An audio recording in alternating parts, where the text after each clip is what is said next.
Well, the time has just gone 12 minutes past 8 as we start off this morning taking a look at recently the Gauteng province had their budget, which was presented, budget 2023. And during the budget, obviously, they would assign funds for a whole host of things. But the key issue here is what is the province doing for the unemployed, considering that we have massive numbers of unemployed people in the province and also in the country as a whole? And the point I had made earlier is we've seen even with the State of the Nation address, where President Cyril Ramaphosa spoke at great length about the employment situation, about job creation, about jobs that were lost, about jobs that were created. And to a large extent, provinces have got responsibility for job creation in their own province. And this is the reason why we are talking with Princess Majola, coordinator of the Assembly of the Unemployed. Princess, good morning to you and welcome to the show. Hi, good morning. Thanks for having me.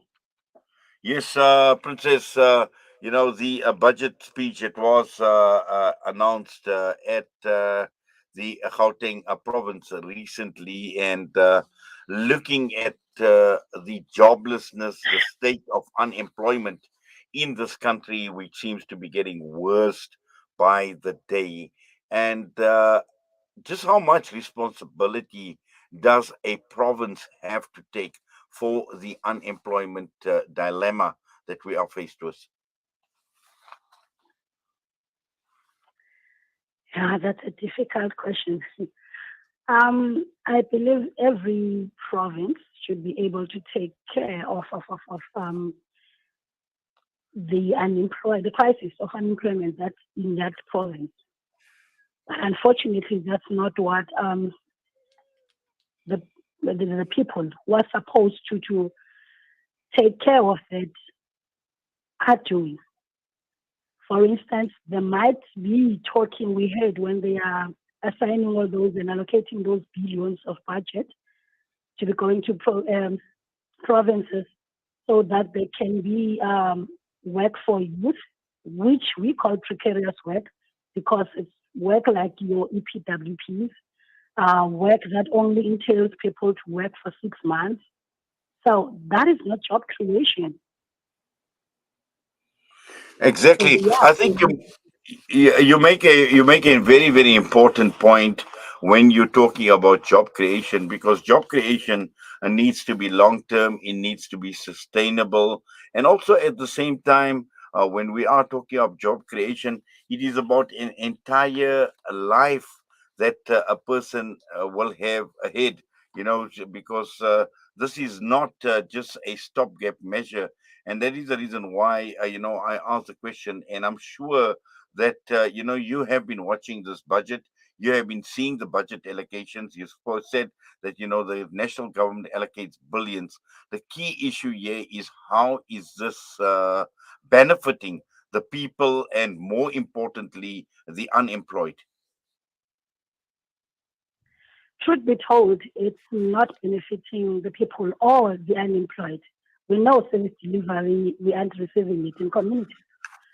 And when it comes to the issue of unemployment, I mean, we always have those non-government organizations that the government said is funding.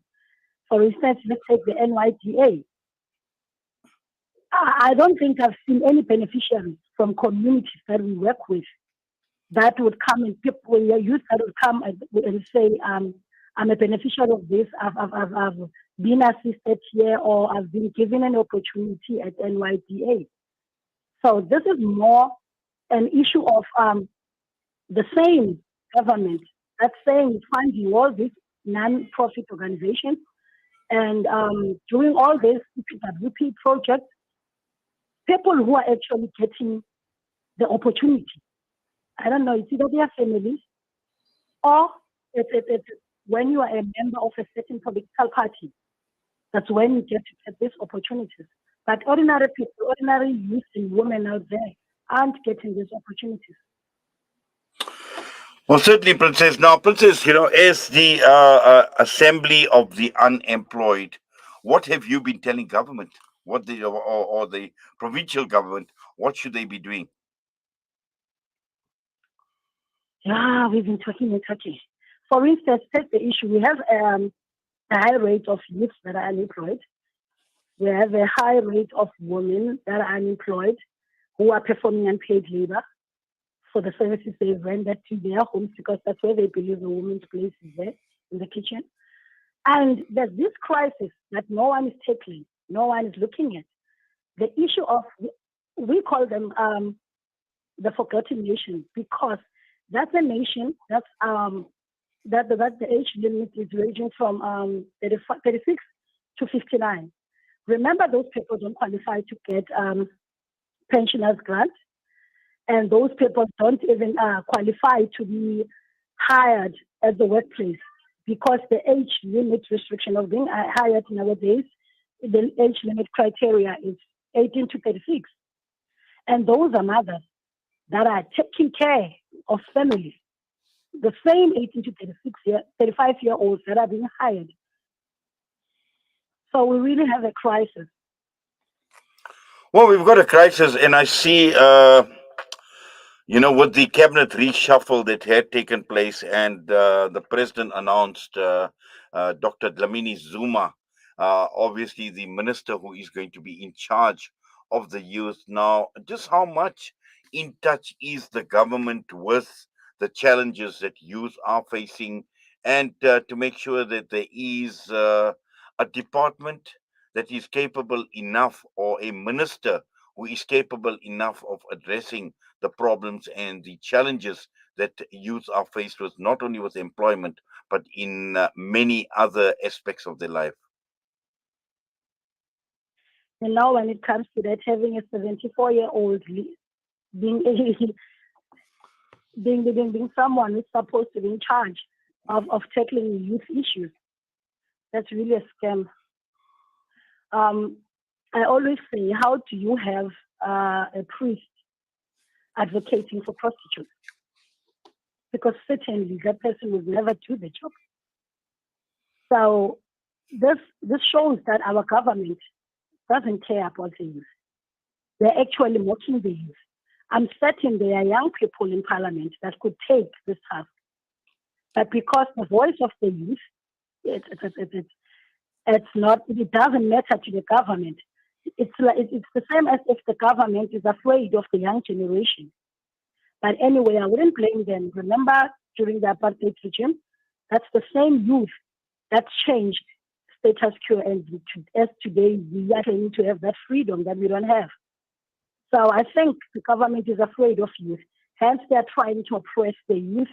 They're trying to frustrate youth. They're trying to make sure that we don't have a young generation that will change this country and actually make this unequal country to be an equal country that will serve the interests of their people.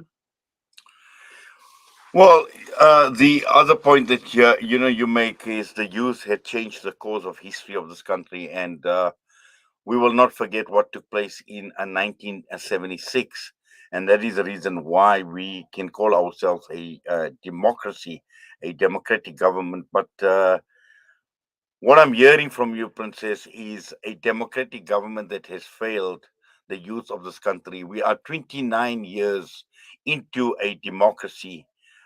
Many youth were not even born when we became a democracy, and I'm sure those that were born, they've lived through an entire lifespan of 29 years living in hope.